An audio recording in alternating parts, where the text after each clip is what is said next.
की। हम चलते हैं हमारे सहयोगी विकास के पास, जो कि पूरी डिटेल्स के साथ मौजूद हैं।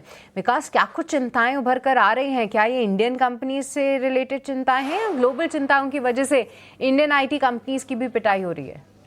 बिल्कुल सृष्टि, जैसा हम सुबह से कह रहे हैं कि ग्लोबल चिंता ही है जिसकी वजह से आईटी शेयरों की लगातार पिटाई हो रही है आज के पूरे ट्रेड में, जब से मार्केट खुले हैं तब से।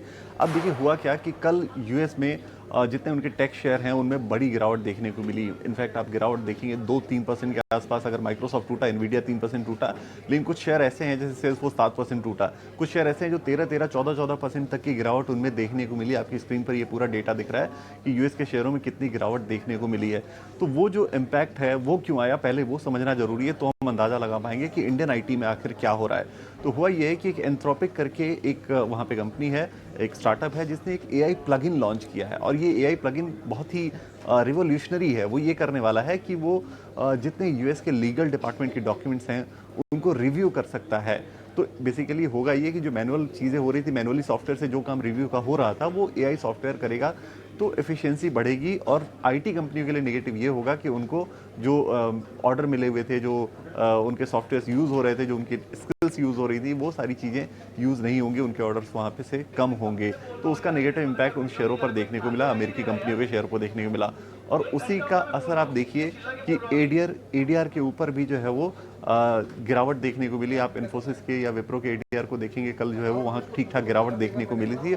और आज वो इम्पैक्ट जो है वो इंडियन आईटी कंपनीज पर देखने को मिला, क्योंकि इंडियन आईटी कंपनीज का भी काफ़ी एक्सपोजर यूएस के मार्केट में है।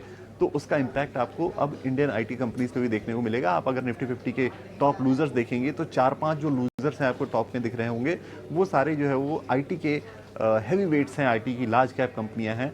तो उन पर गिरावट आज देखने को मिल रही है। तो ये ओवरऑल पूरा मामला है आईटी में आज की गिरावट का।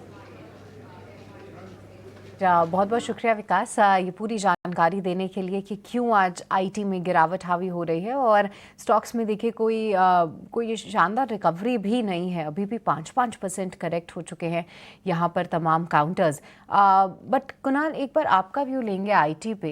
यहाँ पर कौन ज़्यादा कमज़ोर लग रहा है? क्योंकि ऐसे में जब देखिए गिरने पर आए हैं तो सभी काउंटर्स गिर रहे हैं, बट क्या स्मॉल और मिड कैप में ज़्यादा खतरा है बजाय लार्ज कैप के? और अगर किसी की ऑलरेडी पोजीशन है आईटी में तो क्या करना चाहिए?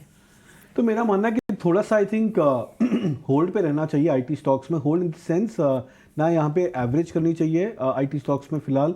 और मेरा मानना है कि फ्रेश बाइंग भी नहीं करनी चाहिए।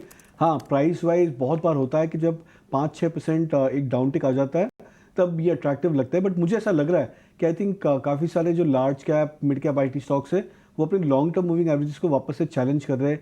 इन्फोसिस की बात करें फॉर एग्जांपल, स्टॉक 1550 के आसपास ट्रेड कर रहा है और अपना लॉन्ग टर्म मूविंग एवरेज भी 1540-45 के आसपास ही है।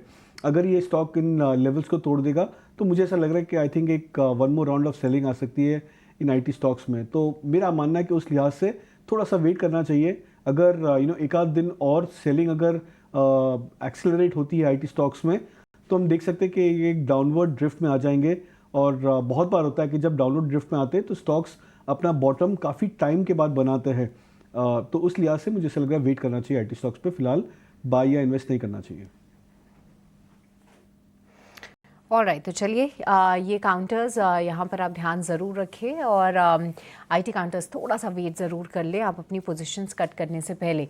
पर चलिए अब आपको बताते हैं ऑप्शन में क्या होनी चाहिए।